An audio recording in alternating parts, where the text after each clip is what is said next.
So hello friends, a very good evening to all of you. So friends, today in this lecture, we will discuss one of the important schemes from Skill India. As all of you know that in NABARD examination every year, they are asking question from Skill in India, right? Skill in India forms as important component for your NABARD examination. And in mains 2020 and in mains 2020, they have asked a question from PM VKY. So in that context, this year it becomes important that they may ask question from DDU GKY. It was also in news due to some factors what we will be discussing later on in this lecture. So the skill in India is very important. The question comes, why we are so much interested in this skill in India? Why? What is the reason? So the simple answer for this is due to two important factors. The first is the demographic dividend, because you know that India is one of the youngest country, right? One of the youngest country, and in 2021, the median age of our population is just 30 years. And if you talk about the trained personnel in our country, the trained workforce of our country, it is just 10%. It is just 10%. We have the 10% trained workforce in our country. And out of that 10%, just 3% are formally trained and rest 7% are informally trained. So these two factors make it important that government should have policies and programs and schemes in a such a way that we can tap the potential of the demography of our country, and we could convert this 10% to at least 50%, because you know that in country, our neighboring country China has 53% trained workforce. So we can increase this 10% to around 50%, and we can tap the potential of our demographic dividend. That's why we are so much interested in developing the skill and aptitude of our population, right? Along with knowledge what they have. So in this regard only, we will be today studying one of the important scheme, that is DDU GKY. Later on in the next lectures, we'll try to cover more about the Skill India. But today we'll restrict ourselves to this DDU GKY, because this year they can ask question from this, because in previous year, as I told you, they have asked question from PM VKY. Now, as all of you know that whenever we study the skill in India, the most important scheme, that is Skill India Mission, right? Skill India Mission that came in 2015. So what are the important component of Skill in India Mission is that it works for both the employer and the employee. What employer wants, it wants skilled workforce, and what employee wants, it wants a decent work life. So Skill India tries to manage both the things and give both the units whatever they want, either skill or decent way of life, in a such a way that government is developing the programs. So we have many number of programs in India that is related to skills, like PMVKY. As I told you, it was scheme of MSD ministry, right? Similarly, what we will be studying today, that is DDUGKY, it is from MORD ministry. So name of ministry is also important. And as all of you know, the NABARD is asking about the which scheme is related to which ministry. So you should know that about this. So to satisfy this demand and supply in the skill sector, what is the demand in the recent time in different industries about skill? So we should be able to satisfy this demand by supplying a workforce that have the appropriate skill, as per the demand. So in this regard only, we have Skill India Mission, and under that many schemes are already running, and we expect that in coming years we will have a diverse and a very knowledgeable workforce in our country in the coming days. So if you see the National Policy for Skill Development and Entrepreneurship 2015, this year is important again, that this policy came in 2015. It says that there is a gap of around 11 crores in 24 key sectors by year 2022. So Skill India wants to tap that only, and it says that by 2022 we must train around 40 crore people, so that this supply and demand can be matched and we can march ahead in different sectors of our country. So when we'll study about this DDU-GKY, now we'll go to DDU-GKY, right? So as I told you, this is a scheme under which ministry? MORD, Ministry of Rural Development, right? So under this scheme, we have an important scheme of NRLM. So NRLM is again important. We will cover this in certain another lecture. So this is important scheme. This is evergreen scheme from where they are asking question every year. So NRLM, inside that we have two important schemes, that is DDU GKY, right, and RCT. These both are related to development of skill. This both the things are related to development of skill. So this DDU GKY was launched in year 2014, right? 2014 is again important, and it has a three-tier structure. They've asked question in the examination, how many tires do DDU GKY have? So it is a three-tier based structure scheme.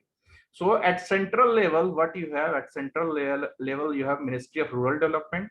At state level, what you have, State Rural Livelihood Mission. Like for any state, you can say like Odisha Rural Livelihood Mission, like that. Like, okay. So it can be like that only at state level, and at ground level, at grassroots level, ground level, what you have, the most important unit, project implementing agency. Project implementing agencies are there, which imparts training and imparts placement to the candidates, imparts training and placement to the candidates. This is important. So this is overall structure of your DDU GKY. Now we will go through the some of the important factors under this DDU-GKY so that you can solve each and every question. So in NABARD examination, they may ask question from this points only. This points also what we'll be discussing right now. Now the first is that key feature of DDU-GKY we will take on. The first is that shift in emphasis from training to career progression. This career progression is very important for your DDU-GKY. There were many schemes earlier also for development of scheme, but the scheme which is solely based for your career progression was your DDU-GKY, because it ensures placement. It ensures placement. And as per the guidelines, the placement should be minimum 70% by the training partner. So PIA has to give placement around 70% of its trainees, right? Very important. You must remember it is based on the concept of career progression. And many times they ask question related to what should be the age limit of the trainees for it. So it starts from 50 years. Earlier it was 18. Now it has been reduced to 15 and ends at 45 years. So for general trainees, it is 15 to 35. And for special category of trainees like tribals or any person infected with HIV, etc., there the upper age limit is 45. So if question is generally asked what is the upper age limit in DDU-GKY, then it will be 45, right? Because I told you in certain special circumstances, the 45 is also the right answer. So the range is from 15 to 35, and in some special circumstances, it can be up to 45 years also. Now, the next is greater support for placed candidate. This is again important factor, because what happened earlier that the training partner, right, they used to give placement to the candidates.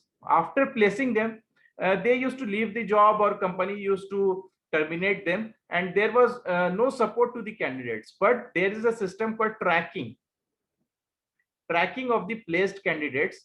So the agencies are tracking the placed candidates till 365 days, that is till 1 year. 1 year they are being tracked, so that they are not terminated, they are not being made fool by these training partners, and they are giving a suitable job, right? So that they can have a sustainable source of income. This is important. Next is special regional focus. Now this DDU-GKY gives regional focus. For that, Himayat scheme in Jammu and Kashmir is very important. So they directly ask that Himayat scheme of DDU-GKY is relevant to which state? It is Jammu and Kashmir. Next is a Roshni scheme that is being launched for your left-wing extremism state, that is Naxal affected states. In there, we have the Roshni scheme, right? So this is important. Outcome-led design, I told you, the 70% placement is important. Earlier it was 75%. Now it has been reduced to 70%. The criteria has been changed. Now enable the poor and marginal to access the benefit. It's okay. The standards-led delivery, that is also okay. Nothing much. Inclusive program, that means reservation for the underprivileged. Reservation for the underprivileged. That is SC/ST has a reservation of 15%. Minority 15%, and overall women have a reservation of your 33%. That includes this and this also. So overall, women 33, minority 15, and ST/SC 15. So these are only some of the important points you must remember. That is 70% criteria, 365 days of tracking, regional focus, Himayat, and your Roshni. And lastly is your reservation. That is your 50, 15, and 33%. You must remember. Now there are certain terminologies which has erupted nowadays. In 2020 only, the government have been quietly focusing on the captive placement. Now the question is, what is this captive placement? It is defined as the employment provided to the skilled candidates post training in the industry where they are trained. Means any industry, say industry X is there, and it wants to participate under DDU GKY. So what it will be, the industry X will only impart training to them, and it will only place them inside their industry or company, right? So this is only captive placement. You are capturing the trainees in your organization only. That is your captive placement. So government has issued certain guidelines for your captive placement. What are all the companies who can do this captive training and placement or all? The first is that they should have existed for about 3 years. It is not that any company which will come today and they can do this captive placement. No, they should have their existence for last 3 years. They should have a minimum turnover of 25 crores. It should have provided employment to 500 or more in its own or subsidiary agencies. That is important. And commitment to train and place 500 candidates in a period of 3 years. That is the commitment needed. So these are some of the guidelines issued by the government for your captive placement. So this was in the news in the last year. So that's why I have included about this captive placement. Now we will come on to some of the miscellaneous points that were in news related to this scheme that you should know, because this can be asked in the examination. Recently, what MORD has celebrated the foundation day of DDU GKY with a tagline "Kaushal se kal badlenge." Kaushal se kal badlenge, very important for examination, which was celebrated on the Antyodaya Divas. This Antyodaya Divas is also very important. It is celebrated on which day? It is celebrated on 25th of September. Very important, 25th of September. Placement tracking, as I told you earlier, 365 days. We have a migration support center in the DDU GKY, migration support centers. So in examination, they can ask you which of the following schemes has a facility for migration support centers. We have DDU GKY.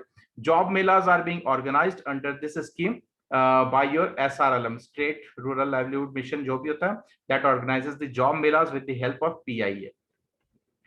Odisha in 2019, Odisha has been adjudged as best performing state under your DDU GKY. Earlier it was Kerala, now it has been Odisha. And one of the important nodal agencies or programs which is quite in the news related to DDU GKY, which has won Scotch Award also, and it has won many national award also, right, for its best performance under DDU GKY. That is a Kadam Shri Mission of Kerala. Very important. So they may ask directly question, Kadam Shri is related to which of the following state? The answer will be Kerala. Now a question is in front of you. Sharda Committee, a very important committee, reported the highlighted multiple lacunae in which of the following skill development programs? The answer is your PMVKY. The answer is your PMVKY, not DDU-GKY. It told about many errors and faults in the scheme called Pradhan Mantri Kaushal Vikas Yojana. Now we will try to understand what this Sharda report was. So what happened? The Skill India mission was launched in 2015, and there were not so many results. Results were not fruitful. So government thought of forming a committee. The committee was called Sharda Committee in 2016. It worked for the rationalization and optimization. Very important, rationalization and optimization of what?